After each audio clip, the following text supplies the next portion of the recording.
Okay, let's unpack this. We're diving into the sources you shared on Frederick Winslow Taylor, Right. the guy often called the father of scientific management. That's him. And our mission here really is to pull out the key insights about his ideas, his philosophy, give you the highlights from this deep dive. Absolutely. And what jumps out straight away from the material is Taylor's own story, his background. Yeah. He started as a worker, a laborer, before becoming a manager. That's pretty unique. Ah, okay, so he saw it from the ground up. Exactly. And it meant his focus was really, down on the shop floor with the workers themselves, not the execs. And he saw something down there he didn't like, right? More than just inefficiency. Oh, yeah. He called it industrial warfare. It's pretty strong language. Warfare. Wow. So like management versus labor? Precisely. Constant conflict, mistrust. He saw it as a huge barrier. Okay, so what was his big idea to fix that?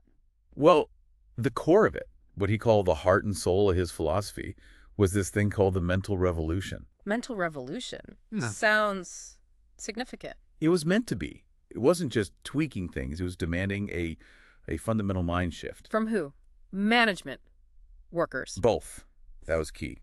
Both sides needed to stop fighting and realize they actually had a common goal, maximizing the output, the surplus. Cooperation was the aim. Okay, so that's the philosophy. How did that translate into like practical steps? His principles. Right. The famous 4 principles of scientific management stem from that. Yeah. The first one was developing a science of work. A science for each job. Yeah. Basically, throw out the old rules of thumb, the guesswork. Yeah. Actually study the job scientifically, time and motion studies, that kind of thing, to find the absolute best way to do it. So management figures out the how, takes it away from the worker's intuition. That's a big part of it, yeah. Management owns the science of the work. Then the second principle follows naturally. Which is? Scientific selection, training, and development of workers. Okay, so find the right person for the job you've just scientifically defined. Exactly. Find the person physically and mentally suited.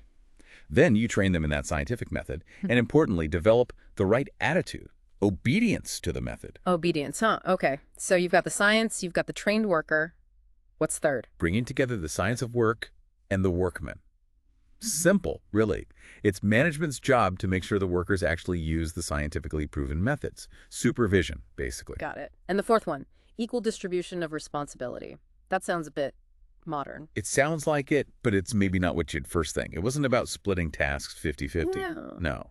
It meant a clear division. Managers take all responsibility for the thinking part, the planning, designing the work based on science. Workers take all responsibility for the doing part, executing it exactly as planned.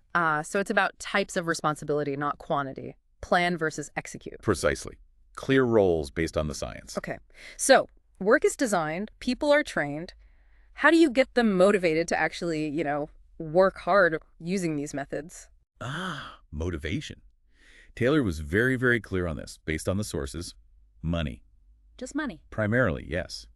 His big principle was pay the performance, pay the person. He liked things like the differential piece rate. How did that work? Well, if you produced above the scientifically set standard, you got paid a much higher rate per piece than if you were below standard.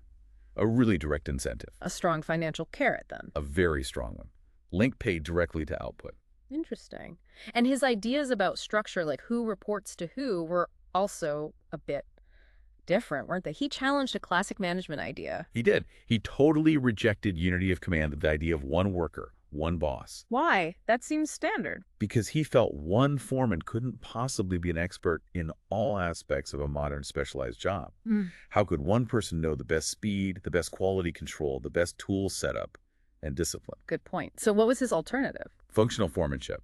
The idea was a worker on the floor might actually have multiple bosses, maybe 8. 8 bosses, seriously. Yeah, like a speed boss telling you how fast to work, an inspector checking quality, a repair boss for machine issues, a route clerk for workflow, each an expert in one function.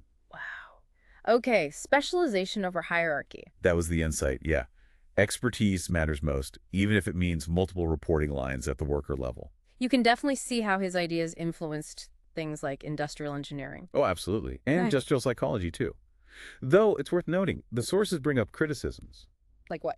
Well, his idea of fair pay was very technical fair for the work done, but critics point out it maybe ignored broader social fairness or equality. Okay. And there's even debate mentioned about whether scientific management is the right label, or if maybe industrial engineering better captures what he pioneered.